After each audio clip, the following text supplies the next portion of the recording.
বিয়ে করলি কেন? আমি আসলে একটা খাঁটি ভালোবাসার জন্যই এমনটা করেছি। আমি আমার সুন্দর ভাতের হোটেলে তুমি ভাত খাও? না মানে আমগো অফিসের স্যাররা এই জায়গায় খাইতে আসে। আবার একমাত্র সম্বল চায়ের দোকানটা বেচা দিছে। 1000 টাকা ঘুষ।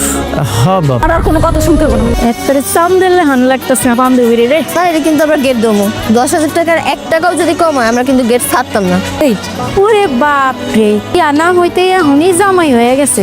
এত দরদ। আমাকে কি গাড়ি দিয়ে যাচ্ছে? গাড়ি দিয়ে যাবো মানে? তুই কি পাগল হয়ে গেছিস? গাড়ি দিয়ে গেলে তো ঝামেলা হয়ে যাবে। একটা কাজ করি, রিক্সা ডাক দিই। আয় রিক্সা ড্রাইভার, একটা কাজ করো, গাড়িটা বাসায় রেখে তুমি বাসায় চলে যাও। তোমার আজকে ডিউটি শেষ। Okay sir. 1000 টাকার 1 টাকাও কম দিলে গেট ছাড়তাম না। একটু দর কষাকষি কর। দিতে পারে যে তুই 5000 টাকা দিতে পারবি, তাহলে তুই বুঝতে পারবে যে আমাদের কাছে অনেক টাকা আছে। একটা কাজ কর, 100 টাকা দেয়, ভালোই হবে। মানুষ আমাদের কাছে কোনো টাকা পয়সা নাই, শুধু বাসায় যাওয়ার জন্য 100 টাকা রাখছি। আপনারা যদি রাজি থাকেন তাহলে 100 টাকা দিয়ে দিচ্ছি আপনাদেরকে। আমি ভিক্ষা করতে আসছি দুলাভাই, আমাদের কি আপনাদের ভিক্ষুক মনে হয়? 1 টাকাও কম নেব না, পুরা 10,000 দিতে হবে। তোমার অনেক সুন্দর লাগতেছে। আপনারা অনেক সুন্দর লাগতেছে। এটা তো অনেক দামি জিনিস, কেন আনতে গেছে? আমার একটা ছাগল আছিল, আব্বা ওটা বিক্রি করে দিছে। বিক্রি কইরা শখ কইরা আপনার লোক আংটিটা বানাইছে। আব্বা অনেক শখ কইরা আপনারা বানাই দিছে। আপনি এটা স্মৃতি হিসেবে রেখে দিবেন। আপনি ভালোবাসা আনছেন, এটা আমার স্বর্ণের থেকেও দামি মনে হইতেছে। দেখতেছেন না, এটা আমার খালার বিয়ার সময় পড়ছিল, এটা ইমিটেশনের। আপনার এই উপহারটা পাই আমি খুব খুশি হয়েছি। আপনি কি আমার পড়াই দিবেন? হ্যালো, কি রে ভাবির হাটটা দিছস? হ্যাঁ হ্যাঁ দিছি। ওইটা কিন্তু 2 ভরি স্বর্ণের, লক্ষ টাকা দাম। ভাবির সাবধানে রাখতে বলিস। আচ্ছা ঠিক আছে। মাছের যে দাম, তারপর আবার ওই বিয়ের মধ্যে অনেক দার্জান হয়ে গেছে। আব্বা এত চিন্তা করতেছো কেন? সাধ্যের মধ্যে যা পাইবা তাই আন। মা জামাইটা যায় জিগা জামাই কি কি মাছ খেতে পছন্দ করে, ইলিশ মাছ, মৃগা, কোন মাছটা খাইতে চাই যা। কি কন, আপনার ইলিশ মাছ পছন্দ? ইলিশ মাছ চাইতে আমার সবচেয়ে পছন্দের মাছ কি জানো? পাঙ্গাস মাছ, তেলাপিয়া মাছ, কই মাছ, এইগুলা। আব্বা আমি অনেক ভালো মানুষ, কইছে তোমাকে যা পছন্দ তাই আনতে। সোনার টুকরা ছেলে, বুঝছো? Good morning. কি অবস্থা? রুম ঠিকঠাক হইছে? প্রথম অ্যাডজাস্ট করতে একটু প্রবলেম হচ্ছে, আস্তে আস্তে ঠিক হয়ে যাবে। হংকংয়ের বাইরের কি অবস্থা? হ্যাঁ, হংকংয়ের বাইরের সাথে কথা হয়েছে, মিটিং সেট আছে। একটা হিসাব আপনি ঠিকমতো দিতে পারছেন না। হিসাব যদি ঠিকমতো না দিতে পারেন তাহলে কোম্পানি চলবে কিভাবে? কোম্পানি তো 12টা বেজে যাচ্ছে।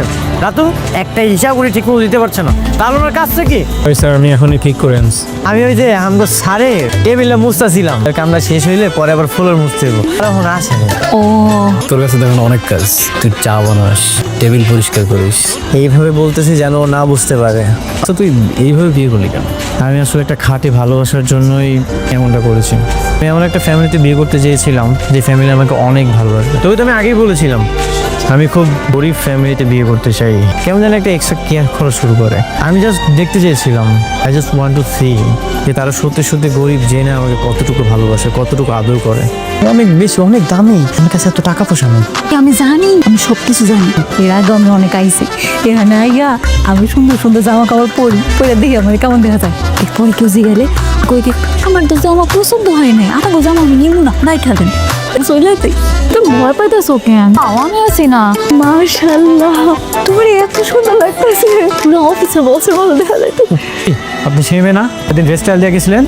হ্যাঁ হ্যাঁ আমি। কেন? আপনি কি ড্রেস কিনতে আসেন নাকি শুধু ট্রায়াল দিতে আসেন? হ্যাঁ, সবসময় এসে যে ড্রেস বা ভাগ নষ্ট করে দেন, আপনার সামর্থ্য আছে? ওরা কি এই জায়গায় চুরি করতে আসছস নাকি? ভাই অনেক শখ হয়েছিল, এই একটু জামাটা পরে দেখছি। আপনার শোন না, মাফ করে দেন, আর কোনোদিন আমরা। ওদেরকে 1 মিনিট সময় দিলাম, ড্রেস চেঞ্জ করে এখান থেকে বের হয়ে যাবে, কারণ গেটে খাট ধাক্কা দিয়ে বের করে দেবো। তুমি মাফ করে দাও, এতবার করে মানা করছিলাম, তারপর তোমার জোর করে নিয়ে আসছি। আমার লেগে তোমার এতগুলো মানুষের সামনে অপমান হইতে হয়েছে। তুমি বাড়িতে যাও, আমার একটু কাম আছে, আমি একটু পরে আইতেছি। কি কও এত রাতের বেলা তুমি কই যাইবা? না না যাওয়ার দরকার নেই। ওই একটু কাম মনে পড়ে গেল, কামটা কইরে আমি বাড়িতে আইতেছি, তুমি যাও। চোর, আমরা এখানে চুরি করতে এসেছি। সরি স্যার, আসলে বুঝতে পারিনি তখন আপনি যে ড্রেস আপে আসছিলেন। তো ম্যানেজার কোথায়? কল হিম নাও। নাও মিন্স নাও। তোর চাকরি কীভাবে থাকে আমি সেটাই দেখবো। আমার ওয়াইফ যে ড্রেসটা পছন্দ করেছিল সেটা প্যাক কর, যা। জি স্যার। বাজারে দেখছিলাম সস্তা মাছ, তো তাই ভাবলাম যে লয়ে আসি। কাল মাছের তো দাম হওয়ার কথা, এত সস্তা তো পাওয়ার কথা না। যাও যাও, তুমি এটা গিয়ে রান্নার ব্যবস্থা করো, যাও। আমার লেগে একটা জিনিস চলে এসেছি, এই যে এটা খুলে দেখো। এইটা পাইলা কই তুমি? এটা তো অনেক দাম। হ্যাঁ তুমি কি চুরি করছো? না না, এটা আমি চুরি করতে যাবো কেন? তোমার লেগে আমি একটা উপর লয়ে আমো, তাও এটা চুরি করে লয়ে আমো? এটা আমি কিনে লইছি। তো শখ করছে, এত পছন্দ করছে এই জিনিসটা, এই জন্য ভাবলাম যে ধার দেনা যাই করি না কেন তোমার আমি এই জিনিসটা কিনাই দিব, এর থেকে কিনে লইছি।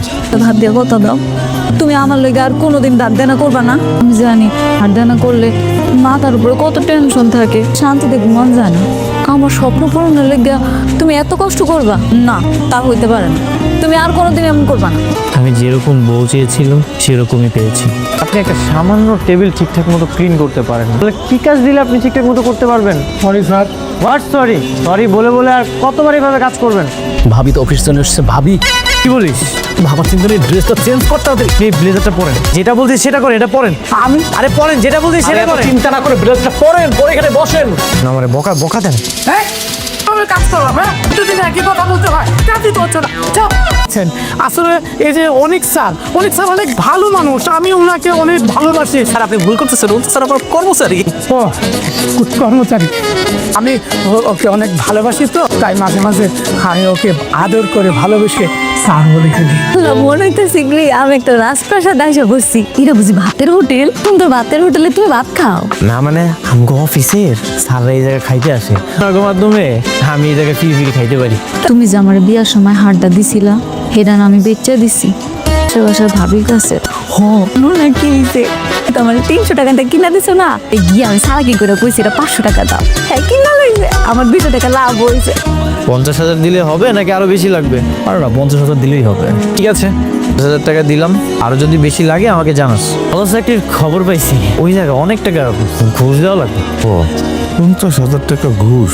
হ্যাঁ বা 50,000 টাকা ঘুষ দিলে নিজের চেয়ার টেবিল দেবো, বসে বসে আমি কাম করতে পারবো। এখন 50,000 টাকা তো অনেক টাকা, এই জন্য আমি না করে দিচ্ছি। ও এটা একটা ভাবনার বিষয়। আর 10,000 টাকা না হলে জোগাড় করা যাইতো। আচ্ছা দেখি কি করা যায়। টেনশন করো না, আমাকে জামা একটা ভালো চাকরি করো। শোনো, একটু চেষ্টা করে দেখবা টাকাগুলো জোগাড় করে দিতে পারো কিনা। আচ্ছা, মহাজনের সাথে একটু কথা কয়ে দেখবা। দাও দেখতেছি। মহাজন, ওয়ালাইকুম আসসালাম। একটা দরকারে ফোন দিলাম মহাজন, আমার না 50,000 টাকা দরকার। 50,000 টাকা? 50,000 টাকা কি হাতে মনে নাকি? হ্যাঁ চাইলেই পাওয়া যায়, রাখেন ফোন। চিন্তা করো না, আল্লাহ একটা ব্যবস্থা করে দিব। তোর পরিচয়টা ওদেরকে জানাবি না? এখন সময় আসেনি, সময় আসুক তারপর বলবো। ওরা আমাকে কতটা ভালোবাসে সেটাই ম্যাটার করে। এখানে 50,000 টাকা আছে, তোমার চাকরির জন্য তোমার শ্বশুর আব্বা জোগাড় করছে। না বাবা, তুই তো আসলে সত্যি করে কন্ত, এতগুলো টাকা কোন জায়গা থেকে আনছেন? আব্বার একমাত্র সম্বল, চায়ের দোকানটা বেচা দিছে। এরপর টাকা জোগাড় করতে পারে না, মার কাছে কইছে মার শখের যে কানের দুলগুলা ছিল সেটি বেচা দিছে, বেচা দিয়া টাকা জোগাড় করে আমার কাছে এনে দিছে। আব্বা মা, এটা আপনারা কি করলেন? আমার লেগে সব কিছু বিক্রি করে দিলেন? হবেই তো আবার কেনা যাবে, কিন্তু সবসময় তো ভালো চাকরি পাওয়া যায় না। তুমি চাকরিটার জন্য ব্যবস্থা করো বাবা। তুমি আমার সন্তানের মতো, তোমাদের যদি একটা ভালো চাকরি হয় তাহলে তোমরা ভালো থাকবা, আমার মায়েরাও ভালো থাকবো। এই চাইতে আনন্দ কি আর আমারও আছে? আব্বাই ভালোবাসা তোমার টাকাগুলা দিছে, আমি চাই তুমি টাকাগুলা নাও। শোনো, তোমার যখন টাকা হইব আব্বারে ফেরত দিয়ে দিও, আইলে আব্বার একটা দোকান করে দিও। ধন্যবাদ আব্বা মা। আমার যদি আব্বা মা থাকতো না, এই যে আপনাকে মতোই আমার এমনি ভালোবাসতো, আগলায় রাখতো। আপনারা নিজের সন্তানের মতো আমার আগলায় রাখছেন, ভালোবাসছেন। আব্বা মা যদি থাকতো না, যে কোনো কিছুর বিনিময় হইলেও এই টাকাগুলো আমার ব্যবস্থা করে দিত। আমি আপনাকে ঋণ কোনো সময় শোধ করতে পারবো না। এত দামি গাড়ি, বডিগার্ড, দামি জামা কাপড়, এগুলা কই পাইল? দাঁড়া, একটা ফোন দি। হ্যাঁ, এই প্রজেক্টটা হবে। আমার কাছে মনে হয়েছে মোটামুটি 85% ডান। এটা তো একটা প্রি মিটিং, আরও তো লাস্ট মিটিং আছে। অফিসে স্যারের লেগে কফি বানাইতেছি, স্যার আবার ঘন ঘন কফি খায়। ও কফি বানাইতেছো? আচ্ছা বানাও, পরে কথা কম। রাতুল, আমি ভেবেছি তাদেরকে আমার আসল পরিচয়টা বলে দিব, আর আমাকে তাদের সব কিছু উজাড় করে ভালোবাসতেছে। এই ডিসিশন ফাইনাল করলাম, আমার আসল পরিচয়টা তাদেরকে বলে দিব। চলো, পরীক্ষা শেষ। তুই আমার লাগে এত বড় প্রতারণা করছিস, আমার আর আমার পরিবারের সরলতার সুযোগ নিয়া এত বড় মিথ্যা কথা কইলি। বড় লোকেরা গরিব গুলোকে এত মজা পারস, বিয়া কইরা আমার লাগে আমার পরিবারের লাগে এত বড় গেম খেললি। তুমি আমার কথাটা বোঝার চেষ্টা করো, আমি তোমার সাথে কোনো গেম খেলিনি। তো এখানে বসো, আমি সবকিছু তোমাকে বুঝিয়ে বলছি। আমার আর কোনো কথা শুনতে হবে না, তুই আর আমাকে বাড়িতে দেবো না আমি না।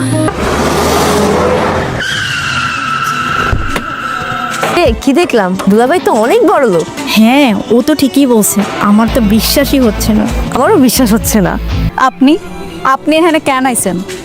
বাবা মা, অনেক বড় একটা সত্য আপনাদের থেকে গোপন করেছি। এটা সত্য, আমি এতিম, আমার কেউ নেই। আমার পাশে যারাই ছিল সবাই আমার অর্থবিত্ত দেখে আমাকে ভালোবেসেছে। আমার নিজস্ব একটা কোম্পানি আছে, আর সেই কোম্পানির মালিক হচ্ছে আমি। কথা কেন কইলেন? উনি সব কিছু হাতে নাতে ধরার পরে তারপর আপনি স্বীকার করছেন। তুমি সেখানে যাওয়ার আগে আমি সিদ্ধান্ত নিয়েছিলাম যে আমি তোমাকে সব কিছু জানিয়ে দিব, কারণ আমি খাঁটি ভালোবাসা চেয়েছিলাম। আমার অর্থবিত্ত দেখে অনেক ফ্যামিলি তাদের মেয়ের সঙ্গে আমার বিয়ে ঠিক করেছিল, কিন্তু আমি রাজি হইনি। আমি সবসময় চেয়েছিলাম এমন একটা ফ্যামিলিতে বিয়ে করতে যারা আমাকে স্বার্থ ছাড়া ভালোবাসবে, আমাকে নিজের সন্তানের মতো ভালোবেসেছে, এমনভাবে আগলে রেখেছেন যেটা আমি সবসময় চেতাম। আমি চাই আপনারা সবাই আমার সাথে আমার বাসায় গিয়ে থাকবেন, আমরা একসাথে থাকবো, অনেক ভালো থাকবো। তুমি কোনো অন্যায় করনি, তুমি আমার সন্তান হয়ে থাকবা। তুমি এই সাধারণ আমিটাকে দেখে যে ভালোবাসা দিয়েছো, সে ভালোবাসা আমি কোথাও পাবো না। আমার অর্থবিত্ত দেখে না, তুমি এই সাধারণ আমিটাকে দেখে ভালোবেসেছো। ভালোবাসাটাই মানুষের আকাঙ্ক্ষা, ভালোবাসা আমি হারাতে চাই না, আমার তোমাকেই লাগে। তোমাকে অনেক ভালোবাসি, তুমি আমাকে ফিরিয়ে দিও না। হাজারটা মানুষের সাথে কথা বলতে চাই না, হাজারটা কথা আমি তোমার সাথে বলতে চাই।